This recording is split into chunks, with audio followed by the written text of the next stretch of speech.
Hey folks, I'm Pastor Josiah from Peru First Baptist Church, and you are joining us for our ongoing video Bible study. And we are currently in the book of Colossians. We're still in chapter 1, kind of taking our time with this epistle of Paul. And today we're going to be looking at verses 21 through 23. So it's going to be a little shorter today, but that's okay because the next one we do is going to be a little longer. So it all balances out. Let's get into it. This is Colossians 1, chapter 1, verses 21 through 23. Once you were alienated from God and were enemies in your minds because of your evil behavior. But now he has reconciled you by Christ's physical body through death to present you holy in his sight, without blemish and free from accusation. If you continue in your faith, established and firm, and do not move from the hope held out in the gospel, this is the gospel that you heard, and that has been proclaimed to every creature under heaven, and of which I, Paul, have become a servant. So a lot of important stuff going on here. Paul is, again, making this theological statement that's trying to anchor his audience in this understanding that he knows they need to have. So it's a very simple history and understanding of human relationship to God, what the gospel has done, and what that means for them. Okay, those are the three ideas in these three verses. So verse 21, he starts out, once you were alienated from God and were enemies in your minds because of your evil behavior. So this is Paul establishing the reality of sin. This is Paul talking about how this was applicable to everyone. He's again speaking to an audience, the group of people known as the Colossians. This is a letter to the church, so he talks about it in the past tense. Once you were alienated from God and were enemies in your minds because of your evil behavior. So he doesn't necessarily use the word sin here, but we're talking about the bad stuff that you're doing, the sort of natural brokenness that comes from being human in this world. And the fact that this behavior, this rebellion, if you will, sort of made you behave, or you were behaving in a way that set you up as the enemies of God. Now, keep in mind that this is a one-way relationship in Paul's mind. God is not your enemy. That is not what Paul's saying here. He's saying that because of your actions, because of your attitude, because of what you've been doing, you are behaving as enemies of God. But God does not return that antagonism. In fact, God meets that antagonism with love and with the mercy and grace of Christ. But for Paul, it was really important that, hey, we got to keep the focus on how all this worked. You were broken, sinful people, but you've been restored by this thing. And he goes into that in verse 22. But now he has reconciled you by Christ's physical body through death to present you holy in his sight, without blemish and free from accusation. And that actually brings us to some of the words that I want to look at today. And those would be, sorry, I didn't have this pulled up, ready to go. Those would be these two words, amamus and aninkletos. And my translation or my pronunciation there isn't the best, but I want you to hear and see those two words. So literally, these two words have very similar meanings. They are often translated in English translations as unblemished and blameless. That's what we'll see. Our modern NIV translation that we're working with here today uses without blemish and free from accusation.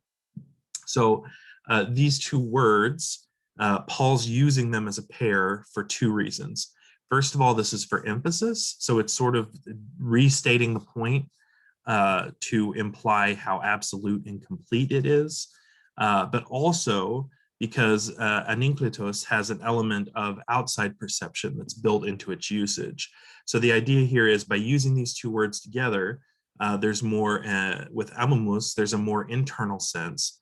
With aninkletos, there's a more external sense. So by building these two things in together, he's trying to talk about how the gospel has redeemed people wholly, WHOLLY.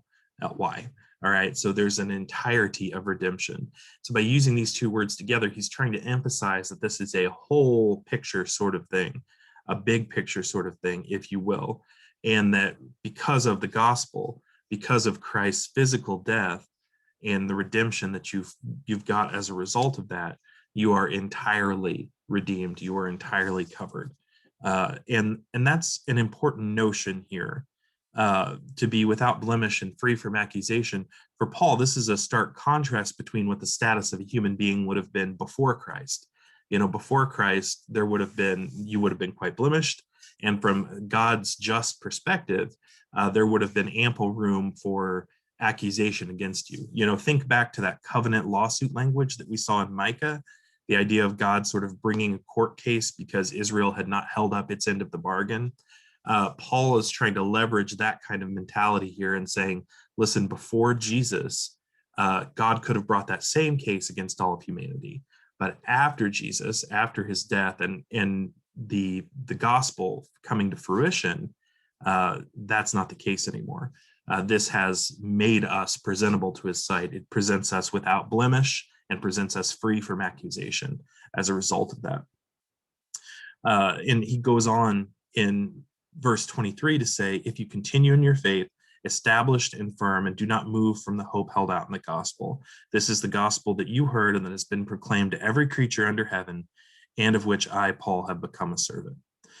So again, here's this idea that I don't want you to think of this as conditional in the sense that he's saying you need to continue or you're going to lose this thing. That's not necessarily what he's talking about here. He's not talking about the sense of that we might think of salvation as being certain or uncertain for all time or not for all time.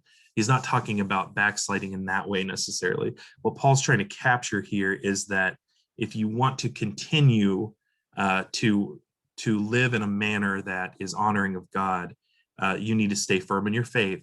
You need to hold on to this hope that you've got in the gospel, or these old habits, these things, because you are not fully transformed yet, these things that held you back previously, these sins that you fell prey to will sort of creep back in.